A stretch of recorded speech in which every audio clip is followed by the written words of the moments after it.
Hi everybody, the last time I saw you was Friday and we took some notes. And Friday your notebooks were also due, so most of you turned them in. So you don't have your notes with you right now because you have them turned in. So I'm gonna go over the notes with you so you can rewatch this as many times as you need to.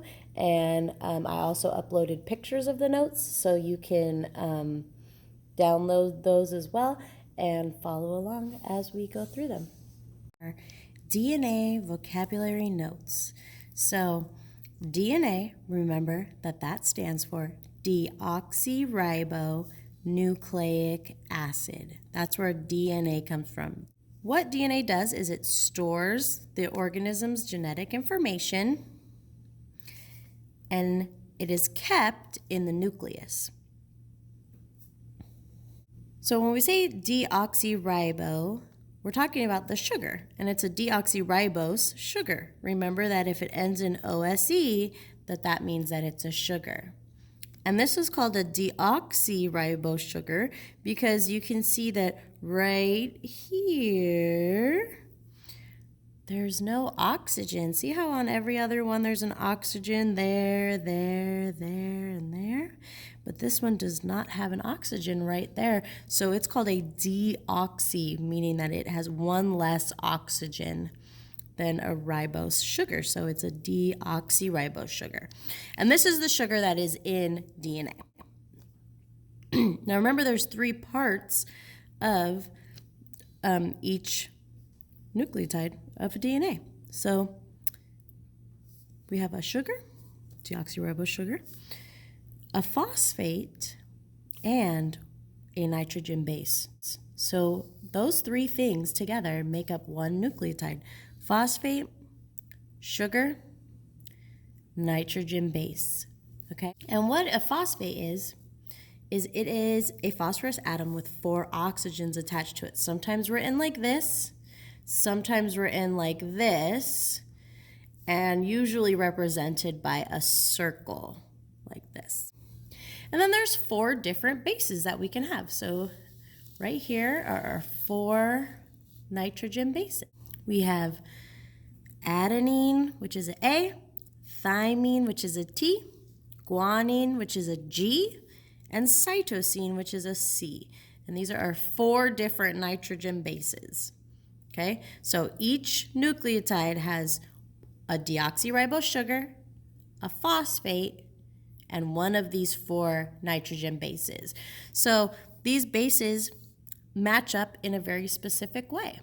A with T and G with C. And that has a lot to do with the shape of them.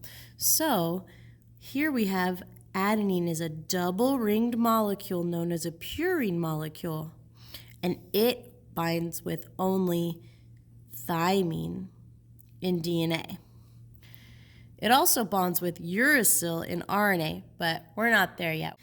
They match up together, purines with pyrimidines, double-ringed with single-ringed, okay? So A with T and G with C. Now let's talk about different kinds of bonds just to remind you. So right here we have a covalent bond. So a covalent bond is when 2 or more atoms are sharing electrons, okay? Remember, co meaning cooperative, valent meaning valence electrons. Those are the electrons in the outermost shell. And this is a very strong bond. This is a very hard bond to break. All right, and on the other side, we go on to talk about hydrogen bonds. Now, hydrogen bonds are a very weak bond, easy to make and break, and this is what holds the 2 DNA strands together between the nitrogen bases, and this is going to be really important for talking about DNA replication later.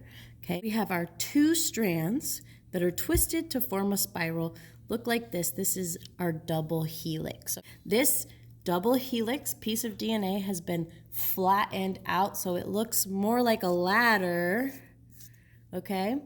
But it is still our same DNA like this over here, okay? So again, we have our circle phosphate, our little deoxyribose pentagon house. And then in the middle are nitrogen bases, okay?